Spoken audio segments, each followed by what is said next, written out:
Vous écoutez Pro Épanoui, le podcast des travailleurs qui souhaitent donner du sens à leur activité. Si loin d'où je croyais aller, pourtant je suis... Si vous cherchez à vous épanouir professionnellement, à apprécier tous vos lundis et à jouir pleinement de chaque jour de votre semaine de travail, vous êtes au bon endroit. Ici, on parle de la vie au boulot, des questions existentielles, des codes d'évolution en entreprise, de la valorisation salariale et plein d'autres choses encore. Nous partageons des astuces pour gérer le stress, les conflits entre collègues, les conflits avec ses chefs, les frustrations, les discriminations, etc.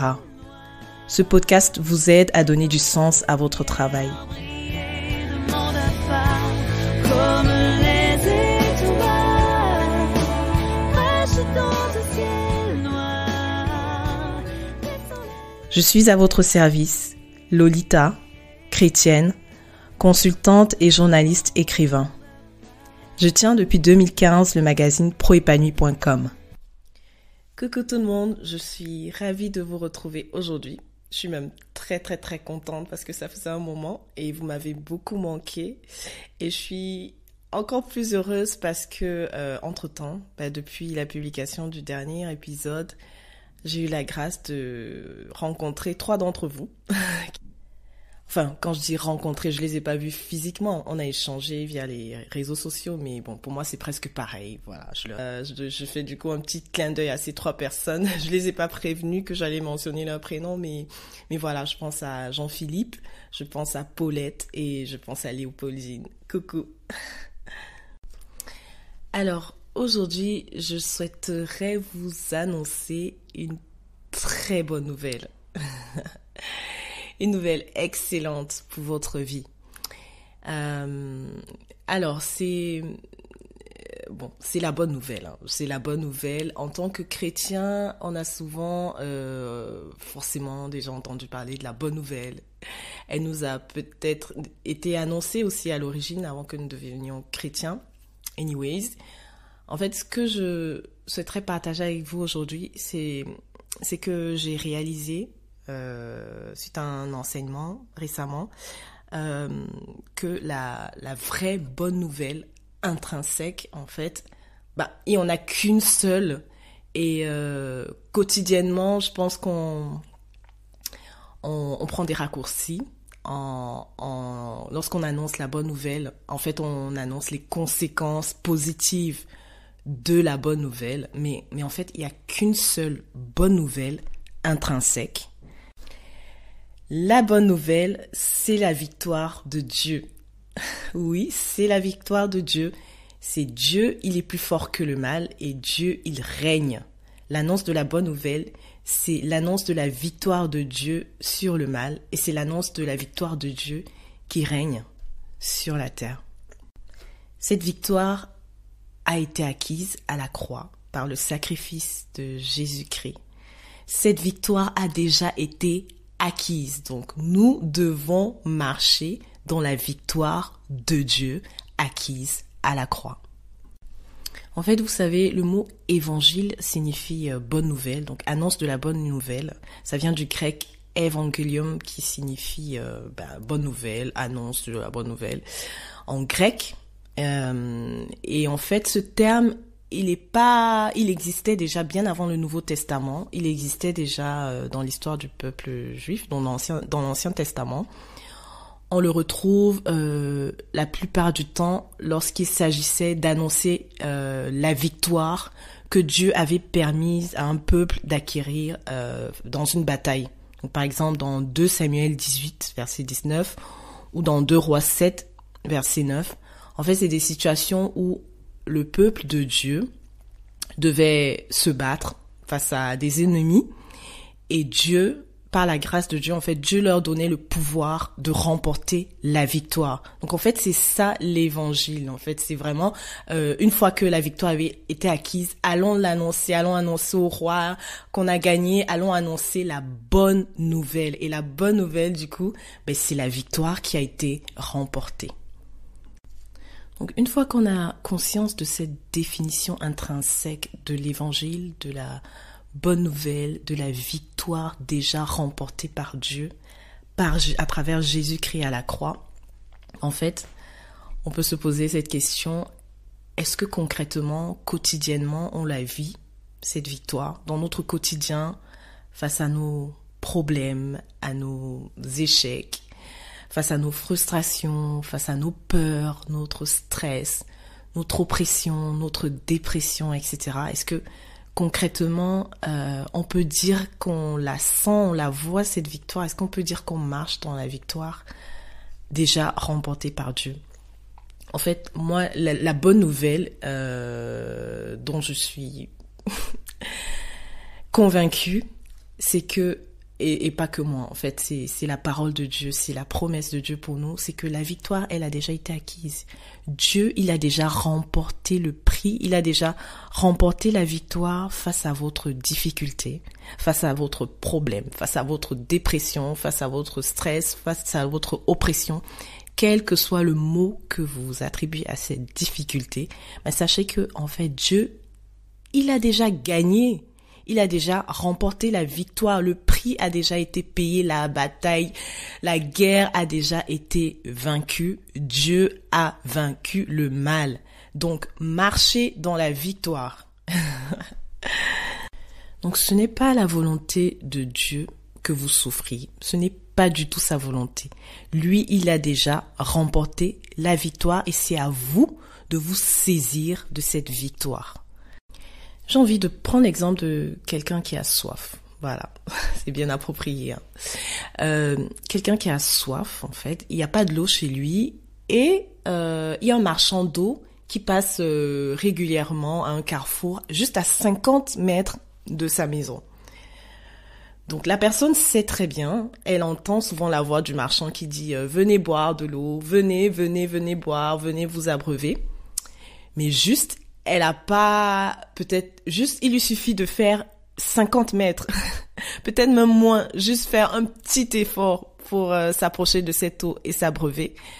Mais en fait, soit elle refuse de le faire, soit elle n'y croit pas. Elle se dit, ah mais non, c'est un charlatan, s'il n'y a pas d'eau chez moi, il n'y a d'eau nulle part ailleurs. Donc voilà. Donc ce n'est pas la volonté de Dieu que vous souffriez, vous devez juste prendre conscience du fait qu'il a déjà remporté la victoire. Saisir cette victoire par la foi. Après, vous savez, Dieu est souverain et honnêtement, il y a des situations où c'est sa volonté que nous passions peut-être par la maladie ou par certaines épreuves. Donc, on prend le cas de Paul.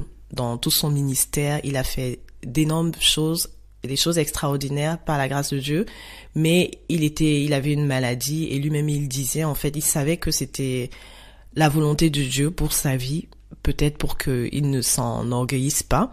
Pareil pour l'histoire de Job, Dieu lui a fait traverser des épreuves et à la fin, l'objectif de Dieu, c'était de se glorifier. Donc en fait, demandez-vous si votre situation, c'est la volonté de Dieu et parce qu'il vous l'a dit clairement. En fait, il faudrait que Dieu vous dise clairement, écoute, c'est ma volonté pour toi que tu sois dans telle situation parce que je voudrais t'enseigner telle chose. Mais honnêtement, dans la plupart de nos cas, j'ai même envie de dire, je sais pas si tu peux m'avancer et dire dans 99% des cas, mais en fait, dans beaucoup de cas, en fait, on se lamente, on pleure, on stresse, on angoisse, etc.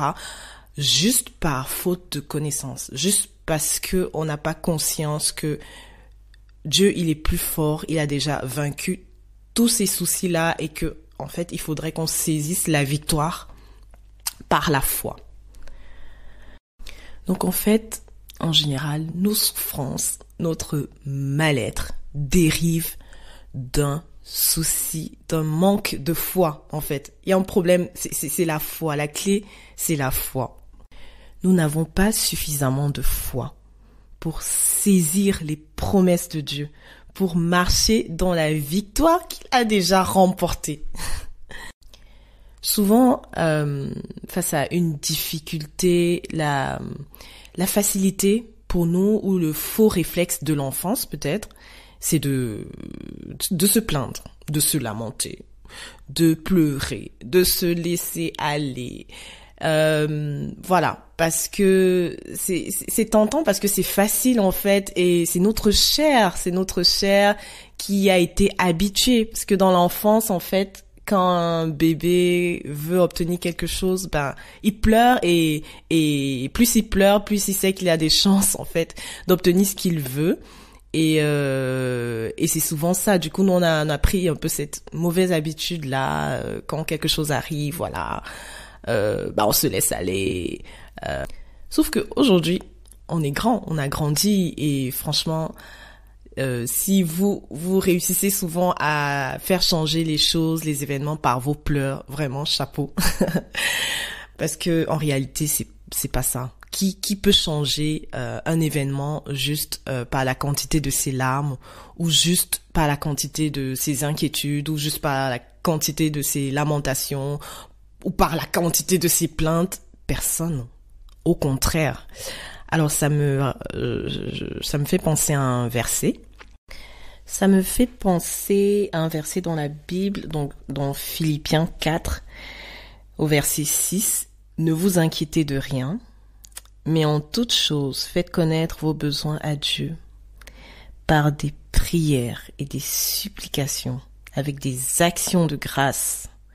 Et la paix de Dieu, qui surpasse toute intelligence, gardera vos cœurs et vos pensées en Jésus-Christ. Amen. Donc, déjà, Dieu lui-même, il nous a prévenus. En fait, ça ne sert à rien de vous inquiéter. Et j'ai envie de dire, au contraire, plus vous vous inquiétez, et plus la situation pourrait s'aggraver. En fait, vous n'avez rien à gagner à ressasser tout le temps le même événement qui vous a fait mal, ou le même souci qui vous a frustré. En fait, ça ne vous apporte rien de bon, mais rien de bon. Et vous savez, même les non-chrétiens, ils le savent, ils l'ont réalisé. Quand on parle dans les réseaux sociaux là de mindset, voilà, le fait de prendre soin de votre intérieur, parce que tout commence à l'intérieur, et que si je sais pas si vous avez déjà entendu parler de la loi de l'attraction, voilà, le fait qu'on attire vers soi on attire vers soi le reflet de nos pensées. Donc plus vous avez des pensées positives au quotidien, et plus des choses merveilleuses vous arrivent.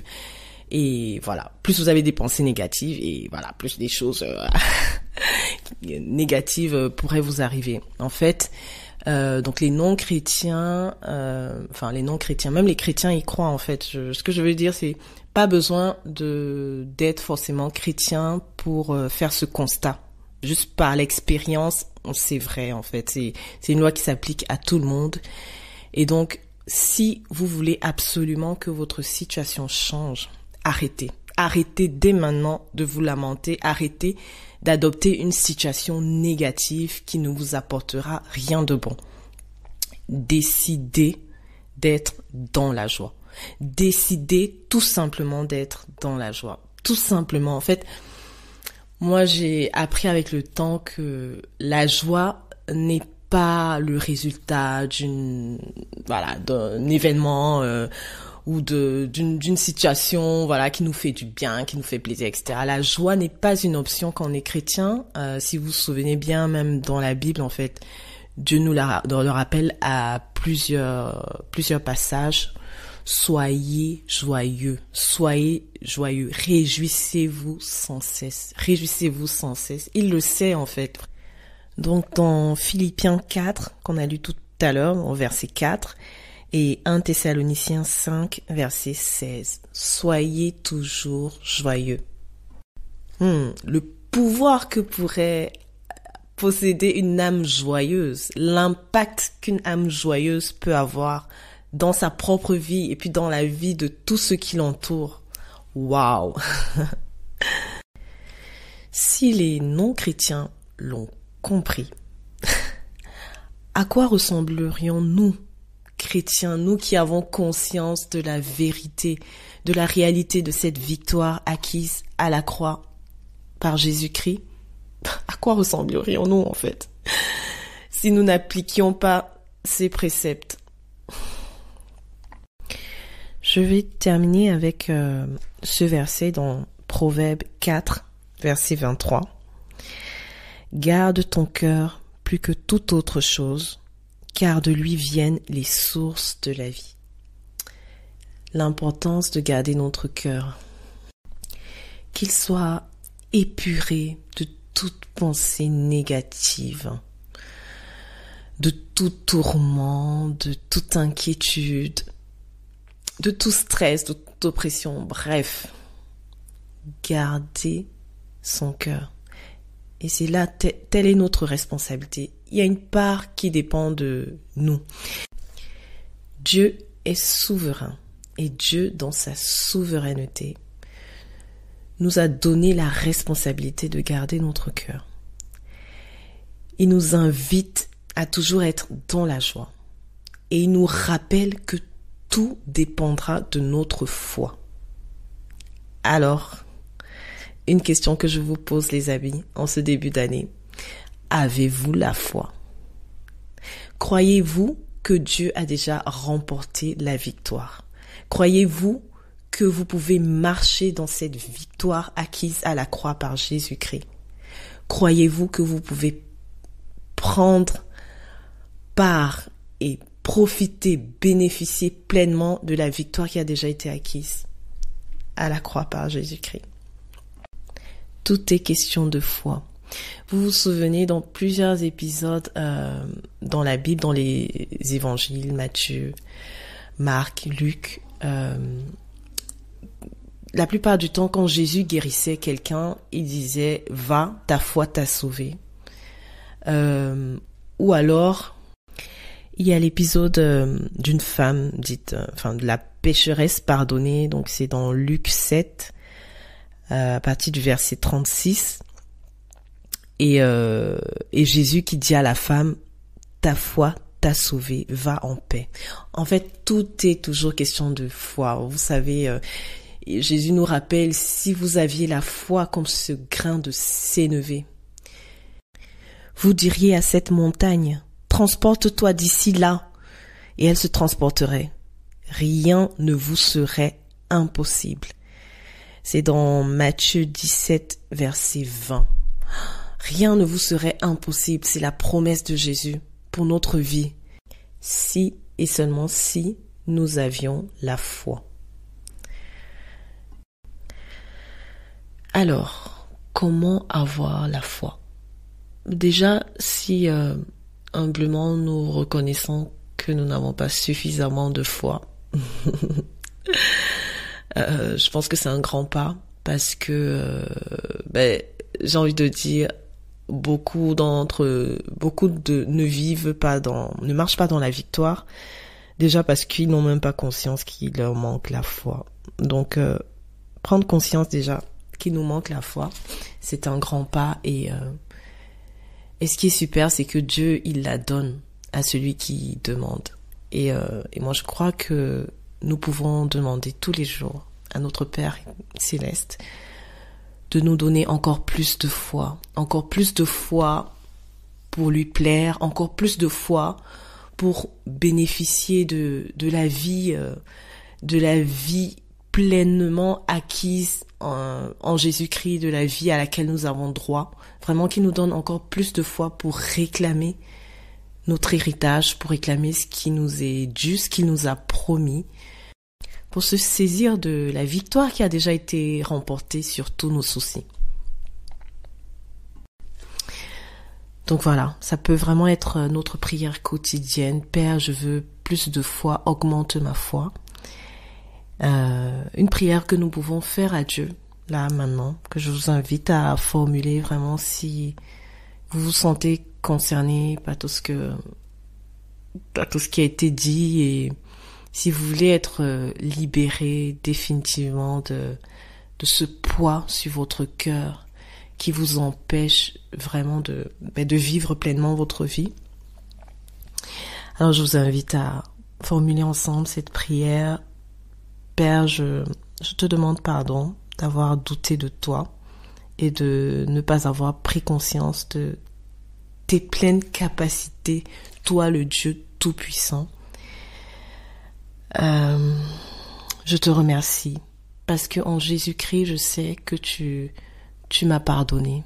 Je sais que tu me laves de mon péché et je sais que je peux me tenir dignement devant toi. Je sais que je suis blanchi par le sang de l'agneau. Maintenant, j'ai pleinement conscience que tu as la victoire. Tu as déjà remporté la victoire sur cette oppression, sur cette dépression, sur ce chagrin, sur cette frustration. Je vous invite à nommer ce problème, cette difficulté qui vous pesait. Donc je crois, je sais, Père éternel, que tu as déjà vaincu. Tout a déjà été payé à la croix par le sacrifice de Jésus-Christ, mon Seigneur et mon Sauveur personnel. La victoire a déjà été remportée. Alors je déclare que ce mal, cette maladie, disparaissent définitivement de ma vie au nom de Jésus-Christ. Qu'elle disparaisse. Elle n'a pas sa place dans ma vie car elle a déjà perdu. Elle a déjà été vaincue à la croix par Jésus-Christ. Qu'elle disparaisse de ma vie au nom de Jésus-Christ.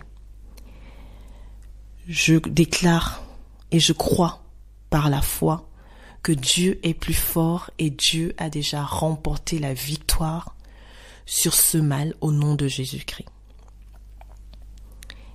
Amen. Et maintenant, je vous invite à sourire, tout simplement. Souriez.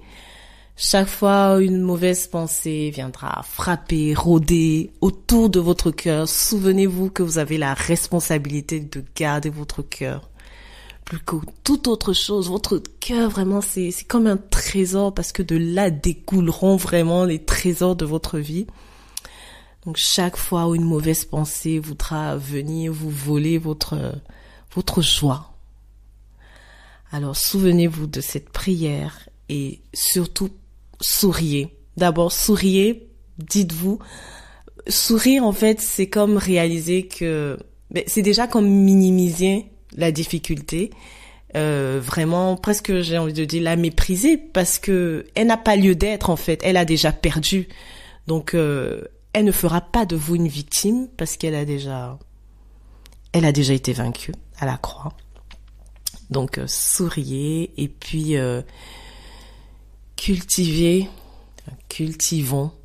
Je nous invite vraiment pour cette nouvelle année que nous cultivions davantage l'intimité avec le Père Céleste, l'intimité avec Dieu, lui qui a remporté la victoire.